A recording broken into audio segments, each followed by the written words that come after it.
वक्फ संशोधन कानून को चुनौती देते हुए कांग्रेस विधायक आरिफ मसूद सुप्रीम कोर्ट पहुंचे हैं। मसूद ने याचिका में कानून रद्द करने की मांग की है, जिसमें सेंट्रल वक्फ बोर्ड ने 12 नॉन मुस्लिम सदस्यों को लेकर आपत्ति जताई है। उन्होंने कहा है कि कानून में भ्रम फैलाया जा रहा है। याचिका पर 15 अप्रैल को सुनवाई होगी। वहीं बीजेपी प्रवक्ता सत्येंद्र जैन ने कहा कि कांग्रेस का दोहरा चेहरा सामने आ गया है। राहुल प्रियंका अब चुप क्यों है? वक्फ कानून में संशोधन कांग्रेस राज में भी होते रहे हैं। हाँ, ये काला कानून है, इसको हम लोग एक्सेप्ट नहीं करेंगे।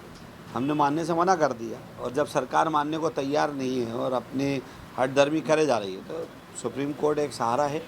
ऐसा लगता है कि सुप्रीम कोर्ट से हमें पूरा इंसाफ मिलेगा, क्योंकि जो एडवोकेट्स हैं वो बहुत काबिल हैं और जो खामियां हैं वो बहुत साफ ज़ाहिर है कि इसमें कहीं कोई ऐसी चीज़ नहीं है जो वफ़ को संरक्षण करती हो, सारा का सारा वफ़ को अतिक्रमण कर रही है।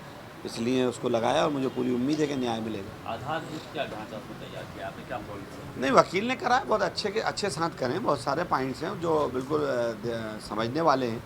कोई भी आर्टिकल को एक आर्टिकल को ख़त्म करके दूसरा आर्टिकल जब आप लाते हो तो उसकी मजबूती के लिए लाया जाता है। एक आर्टिकल ख़त्म कर रहा हो, दूसरा और कानून ला रहा हो। एक आपने पहले कानून दिया था कि जो लोग बाई यूज़र में होते थे वो भी आपका गलत है। आप पहले कहते थे कि अगर गड़बड़ी पाई जाएगी तो उसको जो वफ़ की प्रॉपर्टी बेचता है उस पर गैर ज़मानती अपराध बनता था, आपने वो ख़त्म कर दिया। तो आपने कानून को मजबूत थोड़ी करा, कमज़ोर करा। नहीं, कांग्रेस का उसका रुख समझ में नहीं आ रहा। जब सोनिया गांधी, प्रियंका गांधी, राहुल गांधी का कोई बयान भी नहीं आया। हैरत की बात है, आपको क्यों नहीं समझ में आ रहा? रात में 1 बजे तक राज्यसभा में और लोकसभा में दोनों नेता बैठे रहे, वोट करके गए। अब उसके बाद कैसे समझना चाहता है देश, ये मैं नहीं समझ पा रहा।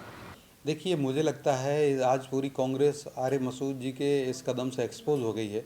ये वही राहुल गांधी और ये वही कांग्रेस है जो बार बार कहते थे संविधान संविधान संविधान को लेके।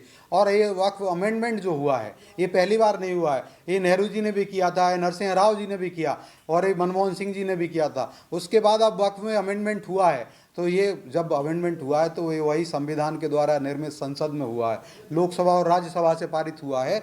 और आज धिक्कार है इस कांग्रेस को, और कांग्रेस को चुल्लू भर पानी में डूब मरना चाहिए। जो संविधान के रक्षक बनते हैं आज संविधान के भक्षक बनने वाला काम कर रहे हैं, बड़ा निंदनीय कदम है।